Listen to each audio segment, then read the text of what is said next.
Então, uma boa noite a todos nós que estamos aqui no Grupo Espírita Seara do Mestre, também a todos aqueles que nos assistem, seus lares pela Web TV, que todos possamos estar em paz. Quando eu recebi esse tema para prepará-lo para uma reflexão, também com material, pelo Departamento Doutrinário da Casa, eu fiquei pensando, analisando como é bom a gente falar sobre Deus, sobre essa relação nossa com Ele, muito bom. Mas a gente precisa falar também nessa questão dos dois fatores. Da questão do que a ciência acha sobre Deus e o que a fé, para aquele que tem fé, também acredita que Deus é. Então eu tentei, de alguma forma, trazer rapidamente, logo no início, a questão da ciência, até porque nós precisamos ver, e isso talvez não é muito divulgado, quantos cientistas no mundo há que acreditam em Deus. Hoje a ciência moderna, uma grande parte dos cientistas, na sua maior parte, os materialistas, eles tentam de alguma forma banalizar Deus. Tentam de alguma forma descrer. Chamam até mesmo de ingênuos e ignorantes aqueles que acreditam em Deus. E eles resumem a vida, a questão espiritual, tudo uma questão de fenômenos químicos, de reações químicas do cérebro, aonde a alma não existe, aonde isso tudo é invenção da nossa mente, que nós trazemos essa ideia errônea. E aí nós passamos a nos perguntar, até que ponto eles têm razão, têm, não têm, o que acontece?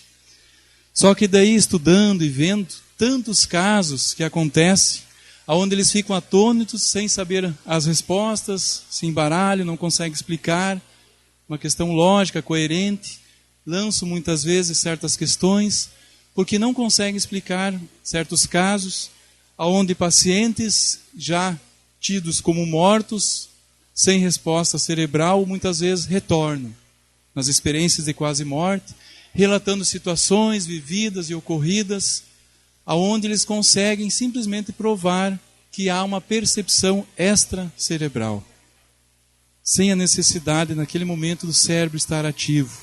Muitos anestesiados totalmente, outros, como a gente já falou, sem as reações cerebrais, tidos até como morte cerebral e que retornam nesse sentido. E aí, eles não sabem explicar. E estudando e entendendo, principalmente o que a doutrina espírita nos fala sobre isso, nós vamos ver a primeira questão, uma delas é que Kardec pergunta aos espíritos superiores, que é Deus? Ele não pergunta o que é Deus, quem é Deus, ele pergunta que é Deus. Todos nós sabemos, os espíritos superiores respondem, Deus é a inteligência suprema, causa primeira de todas as coisas. E aí, nós vamos ver muitos cientistas com fé, que justamente nessa pesquisa aprofundada da vida, das questões matemáticas, das questões do universo, da existência humana, do estudo do ser mais aprofundado, eles chegaram a questões profundas. E de alguma forma encontraram a Deus. Alguns exemplos rápidos, Max Planck, Prêmio Nobel de Física em 1918, pela descoberta do quantum de energia, ele diz que o impulso de nosso conhecimento exige que se relacione a ordem do universo com Deus. Um outro cientista também, Anthony Henry Becquerel, Nobel em Física em 1903, ele diz, foi descobridor da radioatividade, ele diz então que foram minhas pesquisas que me levaram a Deus. Outro cientista também muito importante, Andrews Millikan, Prêmio Nobel de Física em 1923, pela descoberta da carga elétrica elementar, diz que a negação de Deus carece de toda a base científica. Albert Einstein, mais conhecido de todos, Nobel de Física em 1921, ele diz que quanto mais acredito na ciência, mais acredito em Deus.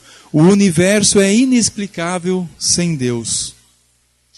Recentemente, um dos cientistas mais renomados e um dos mais conhecidos da atualidade, Stephen William Hawking, nascido em Oxford em 8 de janeiro de 1942, físico, teórico e cosmólogo britânico, um dos mais consagrados cientistas da atualidade. E aí ele tem um vasto currículo. E hoje ocupa um dos cargos mais importantes dentro da ciência mundial, que já foi ocupado por Isaac Newton, Paul Dirac e Charles Babbage, e aonde ele diz que as leis da ciência, como as conhecemos no presente, contêm muitos números fundamentais, como o valor da carga elétrica do elétron e a proporção entre as massas do próton e do elétron. O fato marcante é que os valores destes números parecem ter sido finamente ajustados para que o desenvolvimento da vida fosse possível. Em seus livros ele fala muito de Deus. E aí nós vamos ver que a ciência, que não há como entendê-la também, se nós estudarmos profundamente, sem perceber Deus em tudo presente. E aí nós vamos ver alguns fatores, trazendo então, aos poucos, para o nosso tema, nessa relação, aonde Kardec, na Gênesis, no livro A Gênesis, no capítulo 2, da natureza divina, ele diz ali, que não é dado ao homem sondar a natureza íntima de Deus. Para compreendê-lo, ainda nos falta o sentido próprio, que só se adquire por meio de completa depuração do espírito. Como que nós vamos entender isso aqui? Hoje, talvez a gente, se olhar por tudo que a ciência tem de conhecimento, o tamanho do universo, sua proporção, a insignificância muitas vezes que é o nosso mundo, o nosso planeta, dentro desse universo enorme, infinito, e passar a entender que Deus criou tudo. E quem somos nós, então, perante todo esse universo? Que importância temos nós para Deus? Nós vamos passar a entender o quanto ainda somos pequenos. E é justamente o que Kardec coloca. Não há como entender plenamente Deus ainda, buscar esse conhecimento profundo sobre Ele, porque nós ainda não somos tão evoluídos para isso. Mas nós conseguimos entender, saber Deus à medida dos seus atributos, da sua presença em nossa vida e em tudo. E aí nós vamos entender rapidamente, estudando a doutrina espírita, os seus atributos. Que Deus, e isso está na primeira parte do Livro dos Espíritos, Deus é a suprema e soberana inteligência. Deus é eterno, é imutável. Deus é imaterial. Deus é onipotente, soberanamente justo e bom. É único, é infinito em todas as perfeições. Nós, nessa exposição, não estamos aqui para tratar, para provar a existência de Deus, nesse sentido. Mas nós estamos para falar justamente sobre a relação dele com nós. Todos, com certeza, temos a nossa fé e acreditamos, a nossa maneira, na existência de Deus, Criador, Pai, aquele ser supremo, soberano, que de alguma forma um dia, no infinito dos tempos, nos criou, cada um simples e ignorantes. E aí está a sua justiça, nos dando a oportunidade de cada um de evoluir pela sua própria vontade, pela sua própria força, perseverança, crescer. E então, nós vamos falar justamente sobre isso. Como está essa nossa relação com Deus? Como anda essa nossa relação? A gente sabe da importância desse tema, porque hoje no mundo, quantas pessoas que se afastaram de Deus? Quantos que andam pela vida sem um sentido existencial, sem uma busca por um sentido, sem entender o que é a vida, e perdem-se na sua existência, nos seus caminhos, nas suas escolhas, nas suas diretrizes, naquilo que realmente significa a vida. Basta a gente olhar para o mundo, quantos jovens muitas vezes se perdem pelo caminho da drogadição, adultos se perdendo por esse caminho, Quantos que simplesmente marginalizados, colocados de lado da sociedade, entregam-se à violência, a tantas situações dramáticas. Quantas pessoas que, quando as situações da vida trazem reviravoltas, perdem o chão, não têm mais em que se apegar porque simplesmente estão afastadas de Deus. E aí nós precisamos abrir essa questão na nossa vida, como anda a nossa relação com Deus. Nós vamos ver que uma das formas de nós mantermos acesa a chama da fé, a forma do contato com Deus, e isso está à disposição de cada um de nós, é com a prece, é com essa conversa sincera. Trazendo então essa questão tão importante do Livro dos Espíritos, Kardec lhe pergunta: é a prece agradável a Deus? E aí os espíritos superiores respondem que a prece ela é sempre agradável a Deus, quando ditada pelo coração. Pois para ele a intenção é tudo, e a prece do coração é preferível àquela que podes ler, por mais bela que seja, se for lida mais com os lábios do que com o pensamento. A prece sempre é agradável a Deus, principalmente quando nós colocamos nela sentimentos, vontade, emoções dentro de nós, e a gente dirige esse pensamento com essa vontade, com esse sentimento puro e sincero. Com certeza todos aqueles que muitas vezes passaram por momentos difíceis, que parece que há aquele reviravolta dentro de nós, que tudo mexe, toda a nossa base é tirada, nós com sentimento, talvez pela necessidade, talvez pela situação que estamos vivendo, buscamos Deus de forma mais intensa. Pena que é só nesses momentos, porque todos nós temos a oportunidade todos os dias, vendo as belezas da criação divina, olhando para a natureza, olhando para nossos filhos, para aqueles que nós convivemos no lar, para os nossos pais, para o nosso corpo, ao olhar para o espelho, nós estamos enxergando Deus na sua criação. Nós teríamos a oportunidade de todo momento estar tendo essa relação sincera e pura com Ele. Mas muitas vezes é justamente a mestra dor, aquelas situações difíceis que nos trazem de volta ao caminho nessa relação. Que bom que nós temos essa oportunidade de conversar com Ele. Continuam os Espíritos dizendo que a prece, ela é agradável a Deus quando dita com fé, com fervor e sinceridade. Mas não creiais que o sensibilize a prece do homem vão, orgulhoso e egoísta, a menos que signifique de sua parte um ato de sincero arrependimento e de verdadeira humildade. Diz então os Espíritos superiores. E aí nós vamos ver uma outra situação. Quando nós nos afastamos de Deus, então, como a gente disse, muitos hoje estão vivendo esse afastamento. Nós lembramos, nós não vamos relembrar toda aqui aquela parábola, apenas lembrar, que todos já conhecem ela, a parábola do filho pródigo. Jesus foi muito feliz naquele sentido do ensinamento. Essa parábola sobreviveu esses 2000 anos com uma riqueza talvez tão bela para nós, nessa época em que vivemos, que parece que lá 2000 anos ele deixou pronta ela para nós agora essa época. Porque muitos, como aquele filho fizeram, eles pedem tudo os seus bens ao Pai e querem sair aproveitar o mundo, aproveitar a situação, a vida, tudo que o mundo tem a oferecer. E eles saem, mundo afora, com todas as suas riquezas. Vamos assim dizer hoje, as nossas riquezas, a saúde, tudo aquilo que nós temos de bom, nosso tempo, tudo e queremos aproveitar. Saímos. Deixamos Deus lá, nas nossas origens. E aí queremos aproveitar de alguma forma a vida. Mas as situações, os reveses e o mundo instável que é, Ele nos coloca no nosso lugar.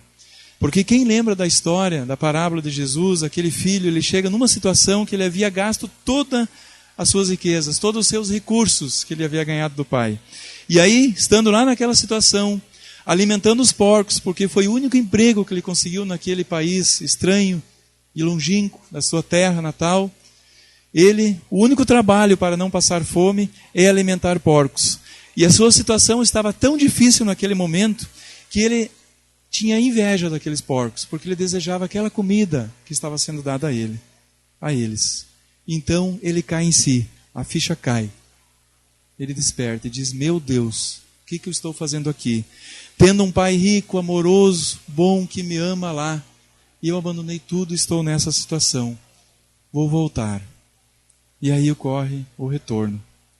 Mas para chegar até aí, muitos, como diz Joana de Ângeles no livro Entrega-te a Deus, ela diz: ambicionando sempre a aquisição da cornucópia ou da fonte de riqueza, da fortuna material, para atender às ansiedades que o atormentam, a onda de materialismo sem disfarce, expressando-se pelo erotismo e pelo deboche, pela nudez que passou a ser recurso para chamar a atenção e exaltar a degradação da criatura, contrapõe-se à ética do bem proceder e da dignidade, que perdem significado ante o volume de perversão que toma conta da sociedade.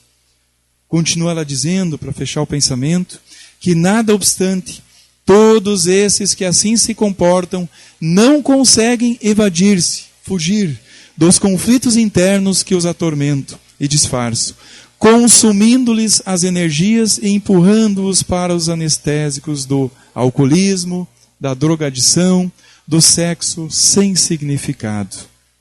E aí ela termina dizendo: e tombam nas depressões profundas, nos suicídios discretos ou espetaculares, na transferência psicológica para os demais, dando lugar à violência, ao terrorismo, ao crime, às guerras do lar, nas ruas, no trabalho e em toda parte. E aí, nós vamos ver se não é o que está ocorrendo com muitos de nós e muitos na humanidade, que nessa saída das proximidades do lar, de Deus, da situação, e simplesmente deixando isso para trás, e indo mundo afora, em busca dessas sensações, dessas ambições, dessas ansiedades, se perde em tudo isso, caindo e tombando em situações tristes e lastimáveis. E aí, muitos têm a chance de cair em si e de buscar assim então o retorno.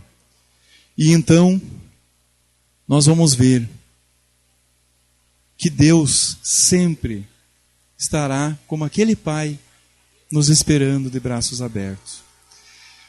Diz Joana de Ângeles, no mesmo livro, Entrega-te a Deus, que Deus está contigo em todos os instantes da tua vida, auxiliando-te, inspirando-te, ajudando-te no desenvolvimento espiritual e moral, a fim de que alcance as cumeadas do progresso. Sob o comando de Deus, nunca te encontrarás a sós. Deixa-te conduzir por Deus e tudo se te apresentará rico de bênçãos. Diz então Joana de Ângeles. Continuando a sua fala, diz ela: transforma a tua vida em um evangelho de feitos, de tal modo que todos identifiquem Deus em ti e desejem também alcançá-lo, mediante a compreensão das suas sublimes leis que, identificadas, transformam as vidas. E aí vem uma questão muito interessante. Todos nós temos uma relação com Deus, todos. Seja ela uma relação intensa, vivida diariamente, seja uma relação lá de vez em quando, vamos assim dizer. Todos, de alguma forma, nos relacionamos com Ele.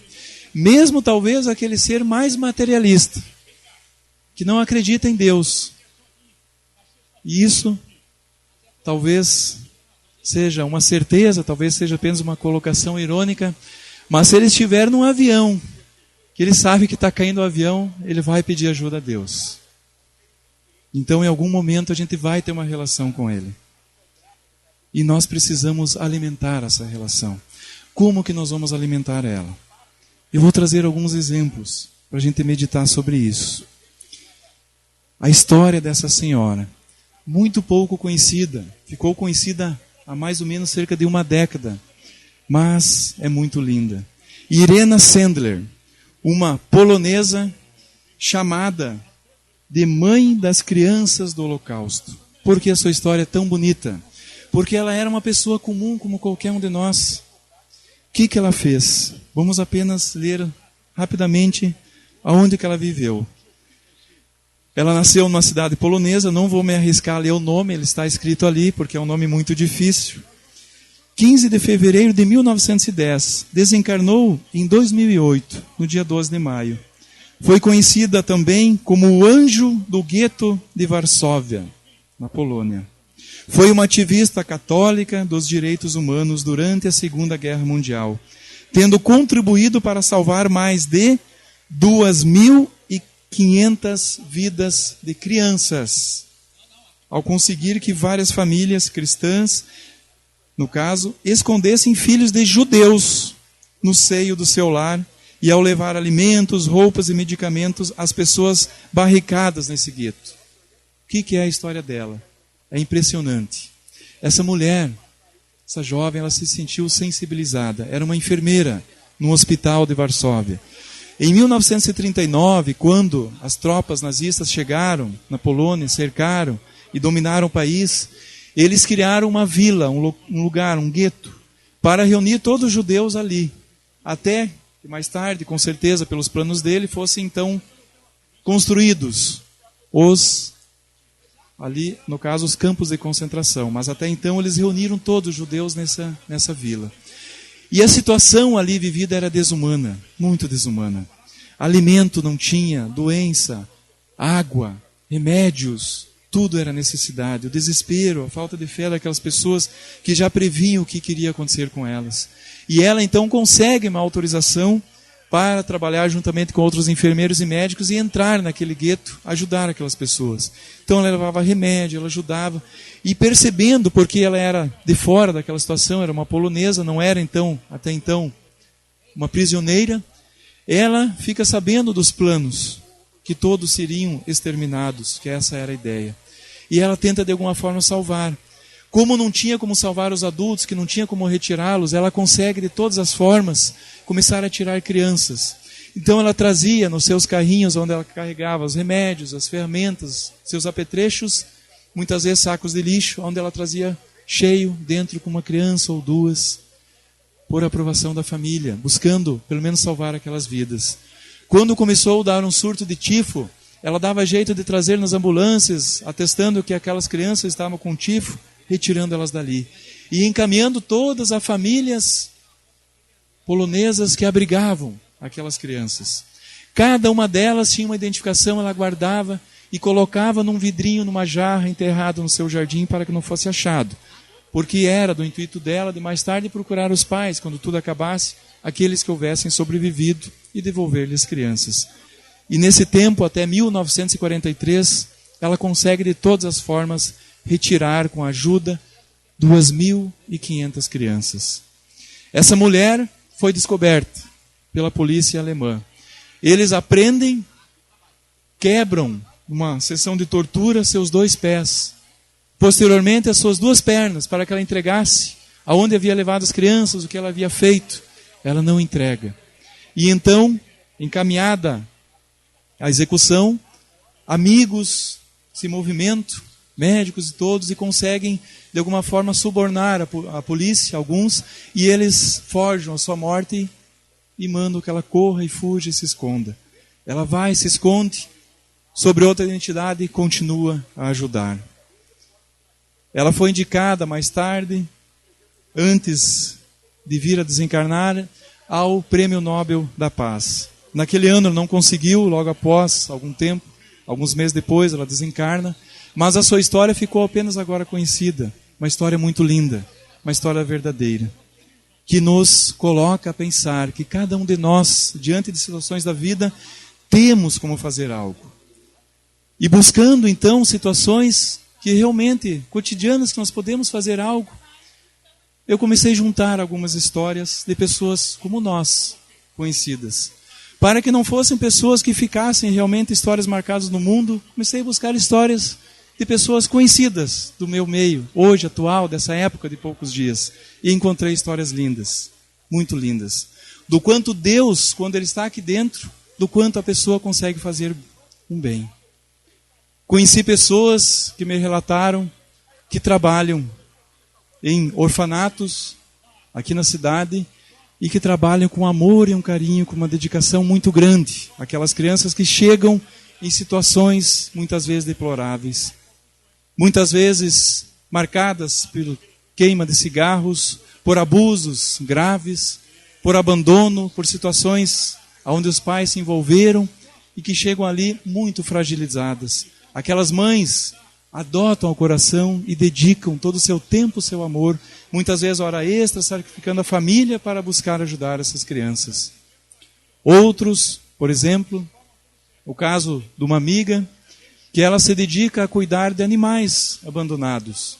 Ela ajuda, hoje ela cuida de 12 cachorrinhos, ajuda outros para adoção, quando encontra algum pela rua em situação difícil, e ela entende que ele é um irmãozinho nosso, alguém que está ali sofrendo, que tem sentimentos, que tem emoção, que sofre, que tem sede, que tem fome, e que há pessoas muitas vezes que não têm coração, que abandonam, que largam, que deixam à mercê, ou muitas vezes, pelo simples momento, talvez aquele bichinho se perdeu, mas ela cuida, ela ampara, ela recolhe, ela começa a divulgar ali na sua página no Face, famílias que queiram adotar aqueles animaizinhos, e ela consegue, muitos lares.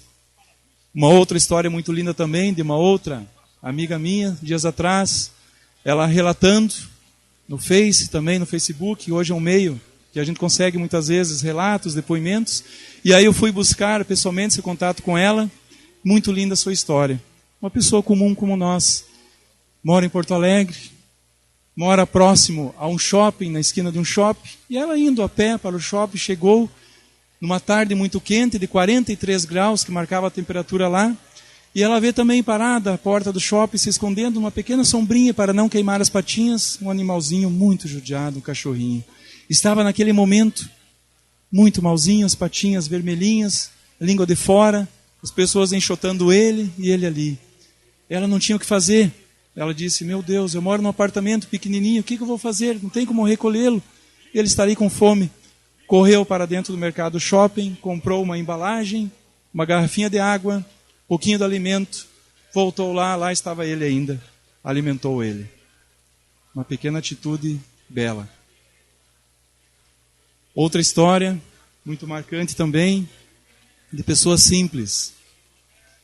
Dias atrás, conversando com alguém que tem a vida profissional como fotógrafo, e ele então, muitos anos atrás, cerca de mais de 20 anos, quando começava a sua carreira, batendo fotos de situações comuns do dia a dia, sai uma manhã muito fria, aproximadamente 6:30 da manhã, ele diz uma geada muito fria, aquela geada intensa, aquele frio congelante, e ele convida seu filho e sai dar uma volta pela cidade, e vai num bairro muito pobre na cidade. Começa ali a bater fotos da geada, na estrada, na rua, nas casas, e vê uma cena, se depara com uma cena. Uma menina de aproximadamente 7, 8 anos, pegando numa jarrinha de leite, de um leiteiro, com uma gaiotinha, com um cavalinho, naquele frio, e ele vê aquela cena, aquele vapor saindo das narinas do cavalo pelo frio intenso, o leite morninho sendo derramado naquela caneca daquela criança, com um vestidinho muito humilde, uma botinha muito simples, um pequeno casaquinho que mal dava para cobrir seu corpinho, e ele pede para que eles repitam aquela cena de encher o leite.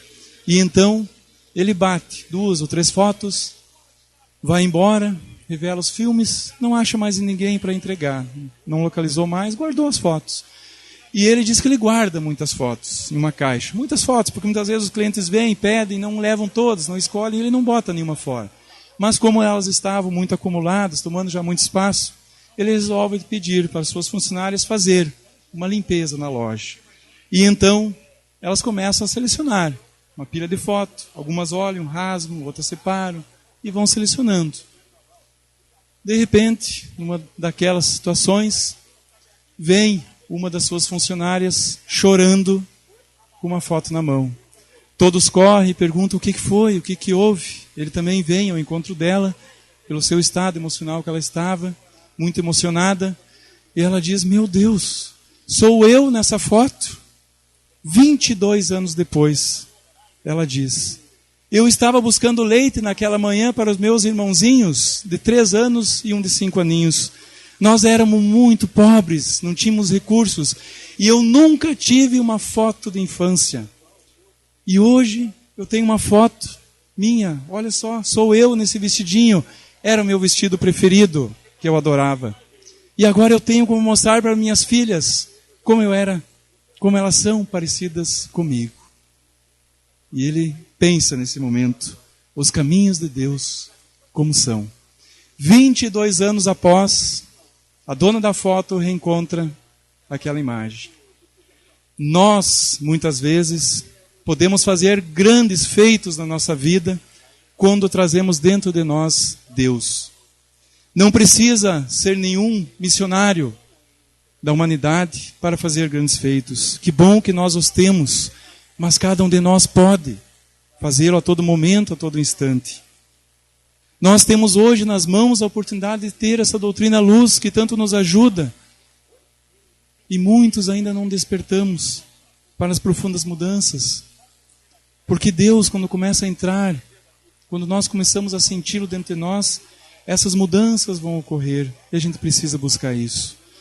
Talvez seja essa a receita que muitos, que tanto sofrem no mundo, que se perdem na drogadição, que se perdem nos crimes, nas situações da vida, se precisam escolher Deus para as suas vidas. Quantos pais que precisam trazer mais Deus, mais Jesus, mais a espiritualidade para dentro dos seus lares, porque os filhos necessitam disso. São espíritos viajores que necessitam, porque muitas vezes eles estão pedindo para retornar ao Pai como filho pródigo. E aí muitas vezes nós falhamos quando esquecemos de espiritualizar os nossos filhos. Vamos trazê-los à evangelização, é uma oportunidade tão bela. Quem sabe não é isso que vai ajudá-los a ver-se livres dessas oportunidades tão negativas, tão tristes que o mundo oferece. Allan Kardec diz no livro A Gênese: Deus existe, disso não poderemos duvidar.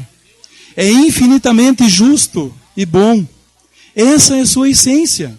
E ao estudar a doutrina espírita, ao entender a reencarnação, nós vamos ver que não há como acreditar em justiça de Deus sem entender a reencarnação. E essa é a sua essência, ser justo, ser bom. A tudo se estende a sua solicitude. Compreendemo-lo. Só o nosso bem, portanto, pode ele querer. De onde se segue que devemos confiar nele? É o essencial. Se estamos sofrendo agora, são consequências nossas. Por quê? Porque agimos mal. Ele é justo e bom. Ele deixa que nós aprendamos com os nossos erros, para que possamos realmente aprender a lição e mudar comportamentos e situações. Porque nada se perde nessa existência. E aí, quanto ou mais, diz Kardec, esperemos que nos tenhamos tornado dignos de o compreender. Ele diz isso no livro A Gênese. Que mensagem bonita. Quantos de nós ainda não procuramos Deus dentro de nós? Quantos ainda andamos perdidos pelo caminho? E quantos temos oportunidade de todo dia manifestar Ele em cada situação? Quando nós perdoamos alguém, quando nós não julgamos alguém, quando nós procuramos passar a entender aquela pessoa e não dizer, olha só, é alguém colocado de lado na sociedade, fez isso, fez aquilo, não é uma boa companhia, não é alguém legal. Quem somos nós para julgar, para analisar? Não só o passado da pessoa agora, nessa vida, o que levou àquela situação, mas o seu passado também de outras existências. Precisamos repensar os nossos sentimentos. Não há como Deus existir dentro de nós sentimos-los, de sentir Ele no nosso dia a dia, na nossa essência, se nós não buscarmos educar aquilo que está aqui dentro, os nossos sentimentos, as nossas emoções. Precisamos repensar a vida. A vida não é só essa correria louca do dia a dia, não é só a busca pelo sustento. Ela é muito mais do que isso, porque nós somos espíritos imortais. A nossa essência, ela é espiritual. E aqui nós estamos de passagem. Finalizando então, eu acho muito linda essa frase, e ela foi sugerida por uma amiga de trazê-la. Madre Teresa de Calcutá, um outro exemplo, muito conhecido também de toda a sua vida, de toda a sua dedicação ao próximo, uma grande missionária do bem, um espírito de muita luz. E ela diz: o bem que você faz hoje pode ser esquecido amanhã. Faça o bem a si mesmo. Veja que ao final das contas, é tudo entre você e Deus. Nunca foi entre você e os outros. Deus sabe das nossas intenções e nada passa despercebido por Ele. Nós não precisamos dos aplausos do mundo, não precisamos que os outros fiquem sabendo do que nós fizemos. Nós temos que fazer o bem. Se o mundo está evoluindo e vai ser um dia melhor, vai depender de nós atrasá-lo ou logo transformar esse mundo. E não vai ser os governantes, não vão ser as autoridades do mundo, vai ser cada um de nós que vai fazer isso. E só vai acontecer quando nós despertarmos Deus, buscarmos Deus e vivenciarmos o Evangelho. Muito obrigado a todos pela atenção e que todos possamos ficar em paz.